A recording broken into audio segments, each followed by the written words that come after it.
The latest from Hearts Standard. My name is Joel Sked and I'm joined by James Kearney. How's it going, James? I'm very well, thanks. How are you getting on? Yes, not too bad. Not too bad. A wee bit stressed towards the end. And that leads me on to the apology I have to give the people who were maybe waiting to tune in and watch this, is because I just had to publish our interview with Callum Muirhoff, and it coincided with the time I said that we would start this video. So it was bad planning from myself, but it's up there. I had to publish it and put it out on social. So that's out there. Please go and read it. It's in-depth interview with Callum Muirhoff. He talks about his dream of playing at Olympics later than this year. He talks about how the move to Hearts happened. There was interest from other Scottish clubs. Impact and influence of Morgan Schneiderlin, who played alongside in Western Sydney Wanderers. His adaptation to Scottish football on and off the pitch goes into a bit more depth with that, and kind of the reasons why he felt he has improved. And yeah, bits and bobs. It's a lengthy article, but there's plenty in there for you to get your teeth into. No, absolutely, yeah. I had a read over it this morning and I thoroughly enjoyed it. I had it with my morning coffee. Took me a good 10 to 15 minutes to get through. And it was very good, very nice. Yeah, highly recommend it. As Joel said, it's just gone up on the site now, but you can get it on the site, you can get it on the app. Go give it a read. Yeah, of course, the app as well. Flip through that. And yeah, thanks for that, James. That's very kind of you. Before we get into our main topic, and that is looking ahead to Heart of Midlothian's Premiership clash with Kilmarnock on Saturday afternoon at Tynecastle Park. It is Big Hearts Day. I need to read out our message from our sponsors, of course, and there's actually a new message now. It's the same sponsors for MPH, but it's a new message I need to read out. So bear with me. This one could be more difficult because this is the first time we're doing it. So, James, is your boiler on its last legs? No. Okay, well, someone else might have, boiler might be. So now's the perfect time for a word about our sponsors. Oh, I don't know how to pronounce this. Viessmann, renowned for their exceptional German engineering, is a leader in the boiler industry worldwide. They've now partnered with Scotland's own award-winning installation team MPH Boilers for a collaboration that's a match made in Scotland. When it comes to heating, Viessmann boilers stand out with efficiency and reliability thanks to their advanced technology. And with the local expertise of MPH Boilers, you're guaranteed top-tier installation and service. Together, they're offering an unbeatable deal, a free internet controller with every Viessmann boiler, making it effortless to control your heating. Plus, they're throwing in the first year service for free, ensuring your peace of mind. Because I do believe that getting your boiler serviced is a costly bit of business. If you've been thinking about upgrading your boiler, there's never been a better opportunity. With Viessmann's world-class engineering and MPH Boilers' award-winning service, your home heating is in the best hands. Viessmann and MPH Boilers, it's a match made in Scotland, as has been said before. Don't wait until it's too cold. Check them out today and step into a warmer, more efficient home, just as we are approaching summer. So yeah, there we go. Viessmann Boilers. They you cannot knock German engineering, that's for sure. Now that's out the way, let's look at the main bit of business. Hearts against Kilmarnock. Been 2 weeks since Hearts have played. Again, that Ross County defeat. What's your feeling going into this one, James? So it's a tricky one in terms of like how I expect the team to set up, or in terms of no, just we'll dig into what we expect from the starting lineup with potential players coming back. What's just your general feeling going into the game? Are you looking forward to it? I certainly am. I think it's got the potential to be a cracking afternoon at Tynecastle. No, absolutely. This one and the next one as well, of course, away to St Mirren's, because these are the games that are, you look at it, and if Hearts can win both of them, I think at that point, is it mathematically secured at that point, third? Or it certainly won't be far off, it'll be just about anyway. So yeah, it's just mainly a chance to kind of lay down a marker and say that, there is, okay, it's the Old Firm in the one bracket, and everyone else is in one bracket. This is the way for Hearts to say, we are third, and if you can beat the teams who are just below you, who are kind of nipping at your heels, then that just does say that there is this gap that's starting to appear, and obviously that's what Hearts fans want. They want to become, really establish themselves as the third force, and then start looking up and try and close that gap with the big two from Glasgow. So I mean, yeah, games like this weekend and next weekend as well. It's a great opportunity to lay down those markers, get a win, and show that that they are a class above. Which is hopefully what we'll get to see. Having said that, I mean, Kelly aren't going to make life easy for Hearts. We'll come on to discuss Kelly in a wee in further detail. But to go back to one of your to a question you asked about if we win the next 2 games, is that third secured? No, I don't think it would be. So if we win the next 2 games, we'd go on to 61, and then if St Mirren and Kilmarnock lost both of their, obviously lost their other game other than the one against Hearts, then Hearts we would have a third confirmed. However, you look at the games that the teams have. St Mirren are away to Motherwell, so again, it's not the easiest fixture for them. But Kilmarnock, after they play us tomorrow, they are home to Ross County next weekend. So you do expect them to pick up 3 points there. But I do think pretty much 6 points over the next 2 games. That's it, done and dusted. There's no what if this happens or that happens. The next 2 games will pretty much seal the deal for Hearts. But then just looking at this weekend's game, do you personally think if Hearts were to beat Kilmarnock tomorrow, that would be third all but secured? That takes a lot of pressure off. Obviously, Hearts will go 14 points ahead of Kelly, and then again the points difference depends on how St Mirren get on at Motherwell. But at the moment, I'm looking at Kilmarnock as the team who I could see putting a run together that might put pressure on Hearts if they manage to get a victory tomorrow, which is not out of the realms of possibility because Kilmarnock have got a fantastic record at Tynecastle. They've got a better record at Tynecastle over the last 19 games than Celtic and Rangers do. So it's one of those bogey fixtures. But I do think that, like you said, if you win tomorrow, it's a kind of statement return after the defeat to Ross County. And I do think that kind of just probably ends all doubt about third place. Just about, yeah. Because, I mean, at that point, you're getting to a stage where Hearts would have to lose every single game between then and the end of the season, and Kelly would have to win basically every game between then and the end of the season. Neither of those things would be especially likely, I wouldn't say. So, yeah, I mean, I think it would be pretty much done. But you're right. I mean, I think when you look at the other clubs kind of below Hearts at the moment, Kelly do have more about them than St Mirren at the moment. I think that obviously Danny Armstrong, who I'm sure we'll come on to talk about, they've got one of the most creative players in the league who's really consistent. Derek McInnes knows exactly how to get the best out of him, and I think that's something you could probably say applies across the whole squad and the whole team at Kelly. I think he is getting the best out of those players. I think he's getting them to punch above their weight, and I think he's got a system that really suits them as well. So yeah, I mean, it won't be easy by any stretch of the imagination, but I think that because Kelly are a really strong team. I mean, we've seen that they can beat Celtic and Rangers this season. I think they beat Rangers as well, didn't they? At Rugby Park. Yeah. So they've started the season. They opened. They had actually some of the Hearts had a poor start to the season, but the 2 landmark results were beating Celtic in the League Cup and beating Rangers in the league. Yeah. So I mean, they can kind of do. If you can get results against the Old Firm kind of semi-regularly, which is what Derek McInnes' Kilmarnock seem to do, then you're always going to be in with a shout. And again, I think it's maybe held them back at times as performed against other teams in games where they maybe should be winning. They've maybe not quite been had quite enough in an attacking sense to kind of offer going forward. But certainly, yeah, we know what they're about. We know exactly what you're going to get from a Derek McInnes team. It's not going to be a big tactical surprise on the day. They're going to make life difficult for you. They're going to work hard. They're going to bombard your box. And you're going to be in a bit of a fight, in a bit of a battle, and you need to be up for it. So yeah, I think it is a tasty game because Kelly are going into basically needing to win if they want to try and like let's say if they want to have any realistic chance of getting third. Yeah.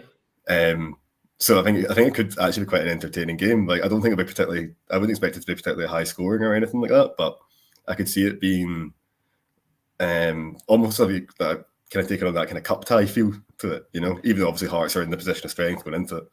Yeah, I think that's a good way to describe it. I do think everything you said about Kilmarnock is spot on, but I do think they deserve a wee bit more credit or praise for the quality players they do have, because they're a stuffy team. They can be a stuffy team to play against. They can do the basics that you need in Scottish Premiership. They do that very well. But you look at some of the football they do play, and it's not. They're not going to keep. They're not going to pass you to death. But I like the way that they get it into players who they know they're going to cause trouble, because you look at a lot said about Daniel Armstrong. I think he's a cracking player. I think he would be a great addition to any team in Scotland, and maybe outside the Old Firm. But then on the other side, you've got Matty Kennedy, who's been a fantastic signing for them this season.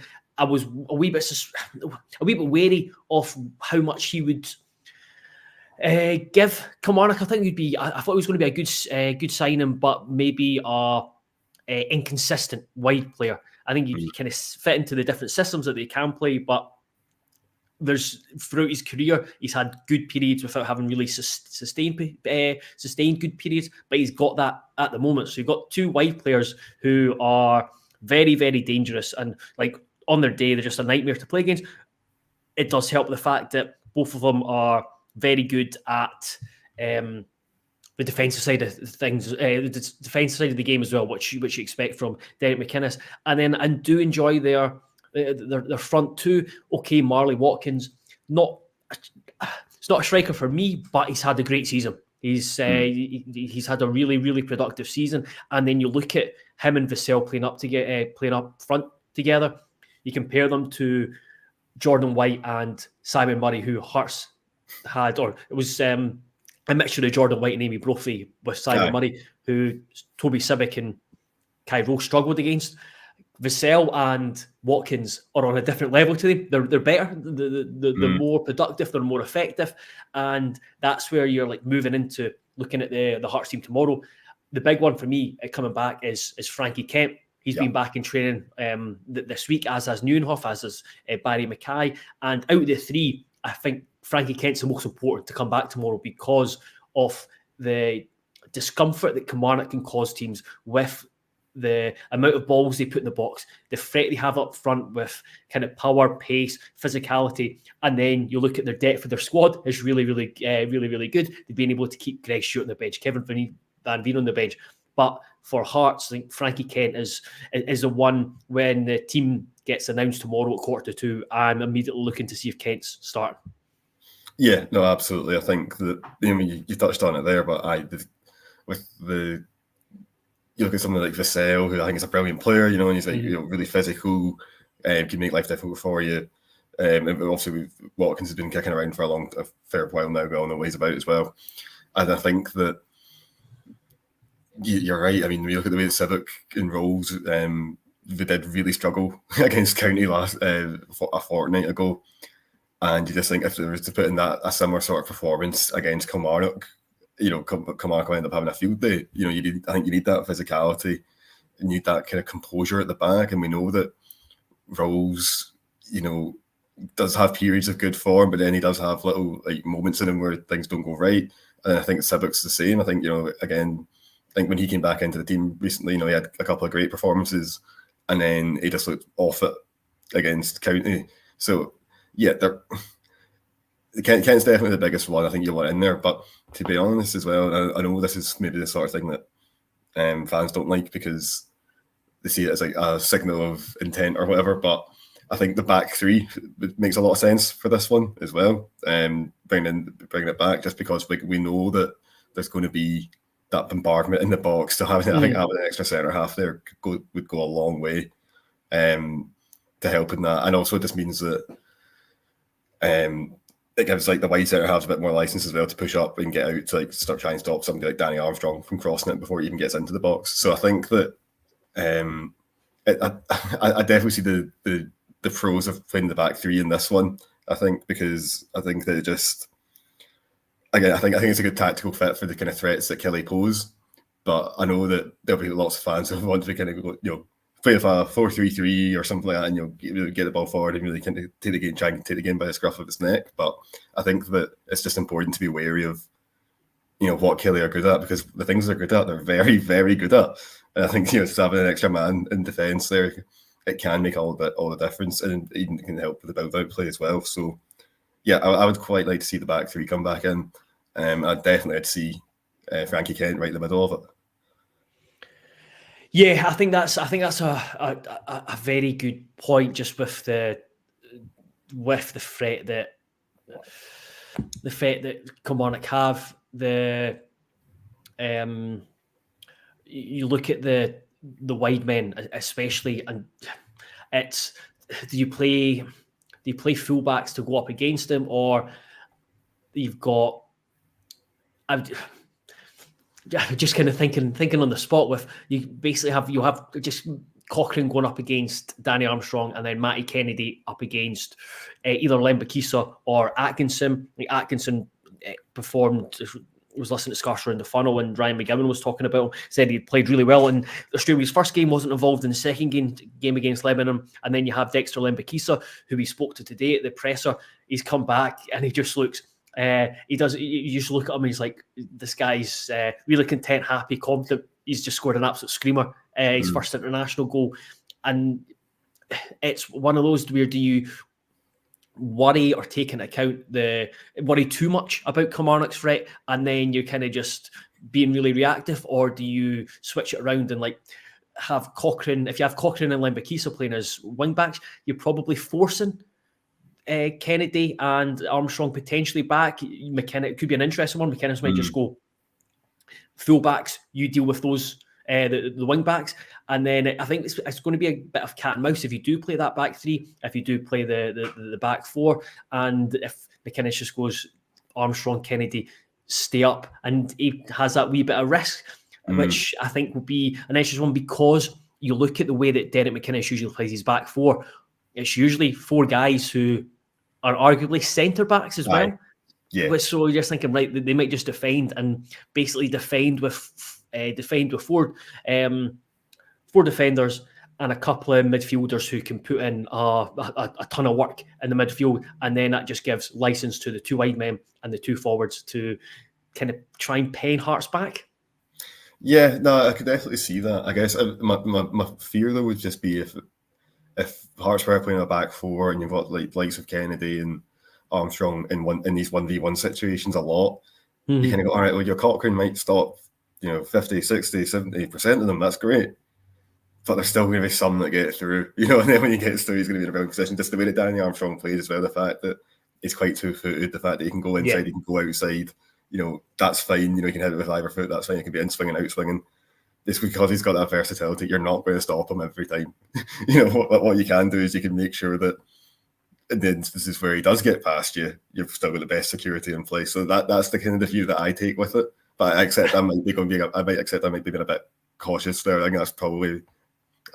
think I'm generally a bit cautious when it comes to football in this case. Yeah, same. I'm the same. I'm thinking a back three just because, without even taking into account Kennedy and Armstrong, I'm just thinking a back three because they've got two strikers. You probably want to have kind of the thinking is you have one spare centre back to how many strikers are playing, and that becomes even more crucial. For example, if Kent if he's in the squad but he's not starting, then I don't think you could go with a back two, which includes Rowles or Civic playing in the back two against Watkins and Vassell. If Kent's out, you definitely play a back three with Kingsley, Rowles, and Civic. Likewise, you probably still do that with Kent. Am I right in saying your memory will be better than mine in this regard? The two wins at Rugby Park, do we play with a back three? Because I do remember you writing about Cochrane and how he dealt with the Armstrong threat. There was the 1-0 win at Rugby Park in the league. That was played with a back three.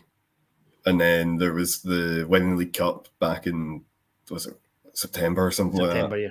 That was a back four that day. And then they changed to back three, didn't they, in the second half when Kelly were putting pressure on Civic. I'm sure Civic was brought on. Yeah, that rings a bell. Yeah, that does sound familiar now you mention it. Yeah. Well, now you've got me down myself because I'm sure they went to the back three and then obviously Kelly scored not long afterwards. Yeah. So that got me down myself. Maybe it doesn't work at all. But I'm sure it's in the league game back in what would have been December-ish, January, something like that. And Hearts won 1-0.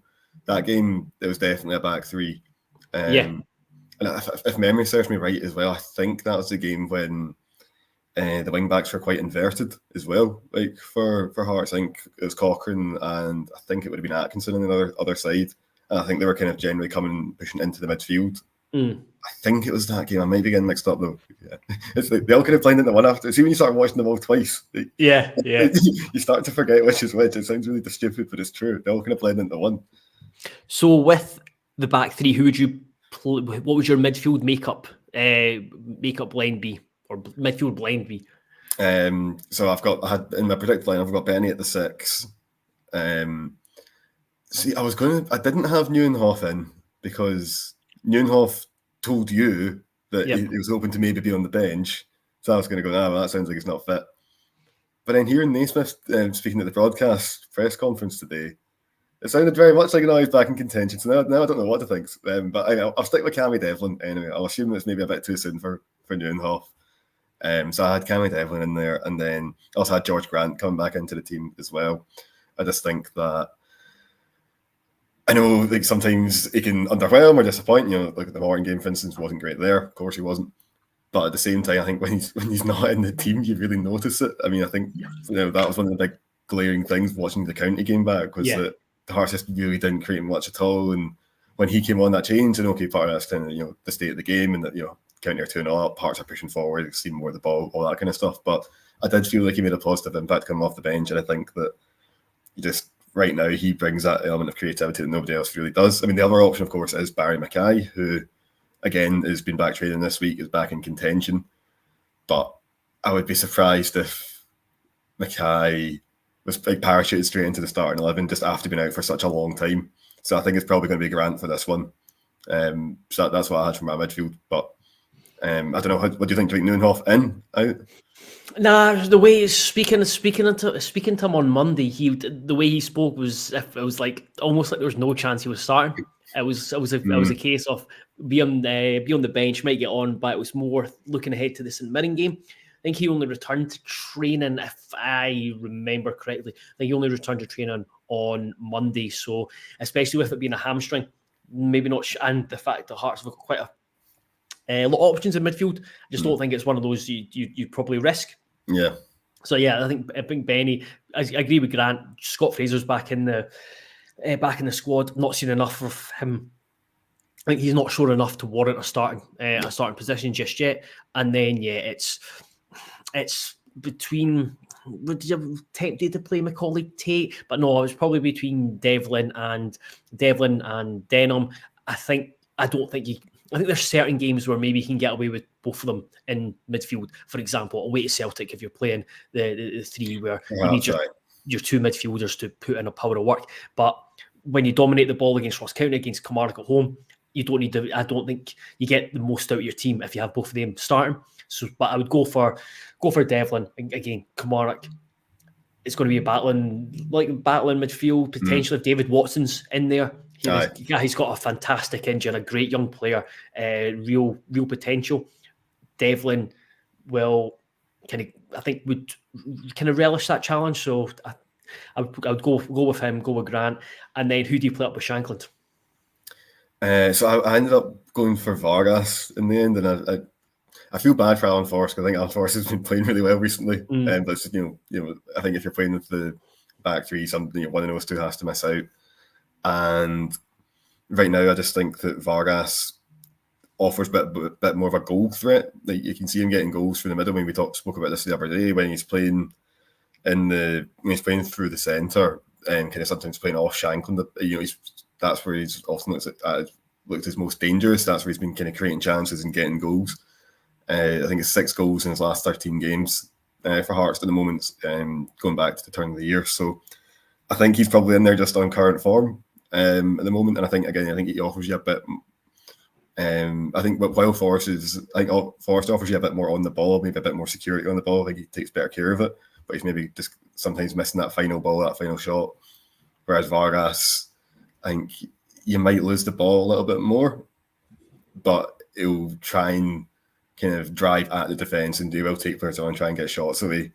And I think that's probably what Hearts are going to need in this game, because we know that Kelly aren't exactly, there's not going to be oceans of space at the back ready to exploit. I think you're going to need someone like Vargas who can just kind of produce a little moment of magic to try and create fashions of space and get a shot away and hopefully get a goal. And hopefully I think that he's more likely to do that than someone like Forrest. So yeah, Vargas. Yeah, I very much agree. I think he is more of. I just think he's more of a attacking threat. I think Forrest has been great, but can be frustrating with his decision making or like getting his head down. I think there's definitely times where you do play him up front again. If you're away to Celtic where you want someone to do a specific job, but I hope with Kelly, I think you look for the greater goal threat, and I think that is Vargas. They just look at the comments here. John Thomas says a back four is invariably more attacking than a supposed back three. I know what he's saying, but at the same time, I'm just thinking. I think it's with formations is very much the way the team approach it with formations you can have.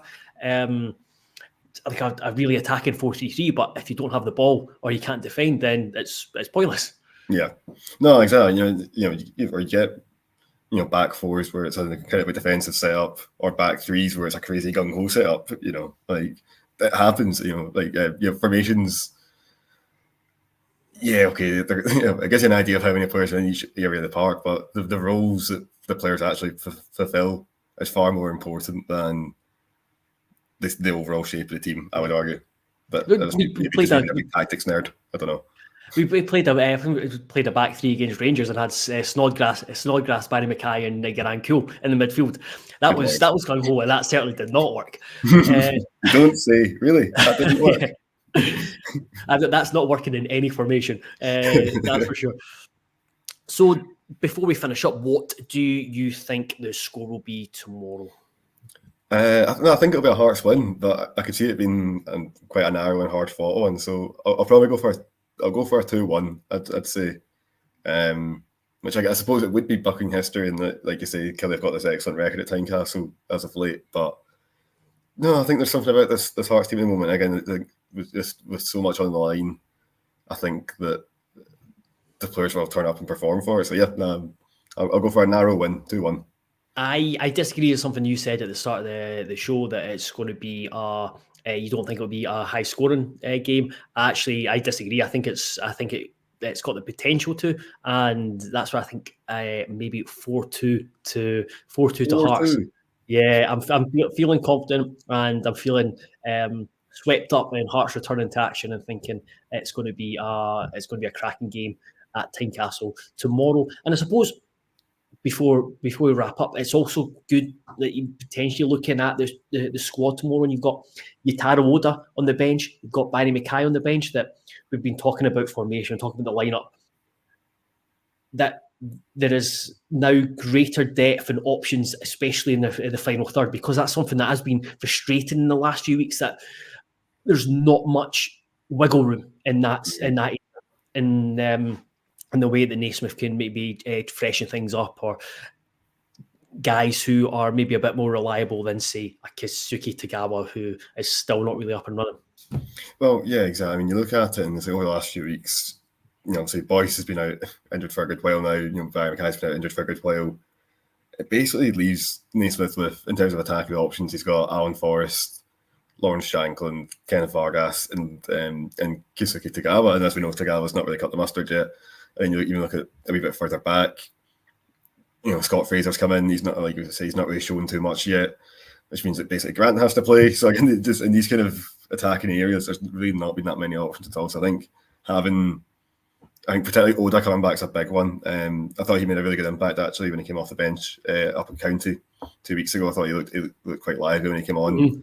And he's certainly, I think his last sort of few appearances where he has come on, I think he's shown that he can offer something a bit different to the team. But yeah, part of it as well is just that, the likes of Forrest, Vargas, Shankland, they can't play every game, they can't play every minute of every game, and they're going to need a wee rest here and there, and other players to come on and just even if it's just for 20 minutes or so. And just having that variation helps, both in terms of just managing kind of players' game time and fitness, but also from a tactical perspective of trying to just if things aren't going your way, you can turn to the bench and actually bring players on that can maybe turn things around. Because let's face it, up until over the last few weeks, that's not really been the case in the attacking areas anyway. I'm just when you're mentioned about not being able to play every single minute, I'm just thinking Vargas has been on international duty, and wonder if that might come into Naismith's thinking with Oda back and looking lively off the bench, Ross County, and obviously the Forest option there as well. So yeah, I might change my predicted lineup last minute with Vargas on international duty. The same could be said for the likes of Rolls and Atkinson and Lembikisa, who've had done a lot of travelling over the last week. But we'll see tomorrow when the team gets announced. Thank you very much, everyone, for listening, support and subscribing.